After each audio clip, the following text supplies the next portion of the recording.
Weekend na naman. New pasyalan alert. Exclusive at una sa ating ipasisilip. Gina tayo sa isang bagong science museum dito sa Clark, Pampanga na bubuksan sa December 1. Para po mas maging enjoyable sa mga hindi po fan ng science, ang atake po ng science ay different po. Like this one po, tackles about different branches ng science. Kaya po ang aming pong mga pagtuturo po ay very light lang po, pero po na-absorb madali ng mga bata. Dito sa Sense Space, bubungad ang mga larger-than-life installation ng human anatomy. At para mas ma-enjoy nyo ang science experience nyo dito, meron din silang papasa ng human anatomy. Atay, stomach, puso, galing, at yung baga. Siyempre, ang nagko-cover sa katawan ay ang muscle.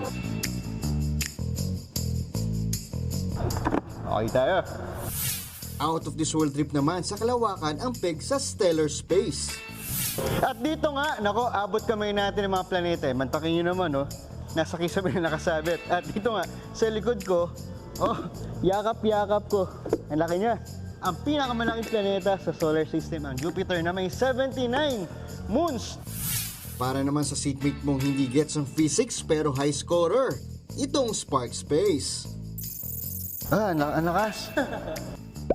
Bibida naman sa Summit Space ang mga lifelike wax figure ng mga scientists gaya ni na Thomas Edison, Isaac Newton, Charles Darwin at marami pang iba.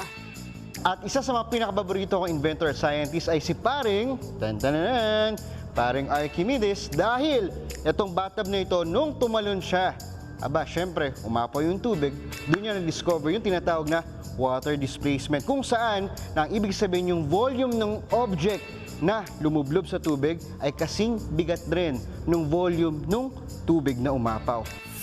Talagang matututo ka kung paano binago ng mga inventor ang mundo at patuloy na naging inspirasyon ng makabagong henerasyon. Nariyan din ang Soil Sky Space para sa Earth Science na magugustuhan ng mga chikiting. At syempre, isama na rin natin ang history and evolution ng dinosaur. Not your typical science museum, di ba?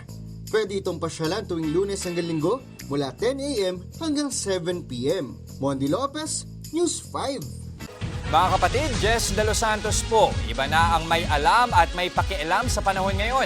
Para sa tuloy-tuloy na balitaan sa Frontline kahit weekend, mag-follow at mag-subscribe sa social media pages ng News 5.